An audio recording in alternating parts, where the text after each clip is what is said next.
आसनसोल नगर निगम के 40 number ward की counsellor Moumita विश्वास के तत्वाधान में आज इस वार्ड के 18 सफाई कर्मियों को रेनकोट प्रदान किया गया तथा इस बारे में मौमिता विश्वास ने अपनी बातें रखी। वहीं रेनकोट पाकर ये सफाई कर्मी बेहद खुश थे और उन्होंने मौमिता विश्वास को धन्यवाद दिया।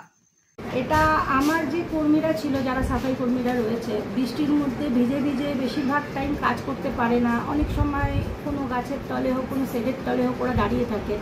তো ওদের তো টাইম লিমিট আছে, ওই টাইমের মধ্যেই ওদের কাজটা করে বেরোতে হয়। তো বেশিরভাগ সময় পরিষ্কার পরিচ্ছন্ন এই সমস্তগুলো হচ্ছিল না। তো এটা আমরা একটা চিন্তা ভাবনা করলাম, আমাদের সবাই পার্টি কর্মীরা মিলে চিন্তা করলাম যে তাদেরকে একটা করে রেইনকোট বা বর্ষাতি দেওয়া হোক, যাতে ওরা পরিষ্কার পরিচ্ছন্নভাবে কাজগুলো করতে পারে, ওয়ার্ডটাও তাহলে খুব সুন্দরভাবে পরিষ্কার থাকবে। এটার জন্যই এই উদ্যোগটা নেওয়া। কতজনকে দেওয়া হলো? আমার মোটামুটি আজকে 18 জনকে দেওয়া হলো। ওটাতে কত মহিলা? মহিলা 4 জন আছে, বাকি সবাই। কি নাম হলো আপনার? মৌমিতা বিশ্বাস, কাউন্সিলর, ওয়ার্ড নম্বর 4। আমাদের কাউন্সিলর জলের থেকে বাঁচাবার জন্য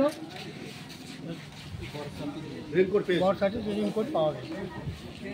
আপনার কোথায় কাজ করেন? আড়া টাকা 40 নম্বর ওয়ার্ড। হ্যাঁ, কোনো কাউন্সিলের কাছে পাইনি, কিন্তু এটা দিয়েছে আমাদেরকে। খুব ভালো লাগলো, বর্ষা কাজের জন্য আমাদের খুব ভালো লাগলো। আমাদের কাউন্সিলর দিয়েছে হ্যাঁ, বর্ষাতে জলে বাঁচবার জন্য। এর আগে কোনো কাউন্সিলর আমাদেরকে দেয় না, এই প্রথম কাউন্সিলর আমাদেরকে এই বর্ষাতে দিয়েছে। আমরা সব স্টাফ তরফ থেকে ধন্যবাদ জানাই আমাদের কাউন্সিলর। आसनसोल से बिजू मंडल की रिपोर्ट, PVTV न्यूज।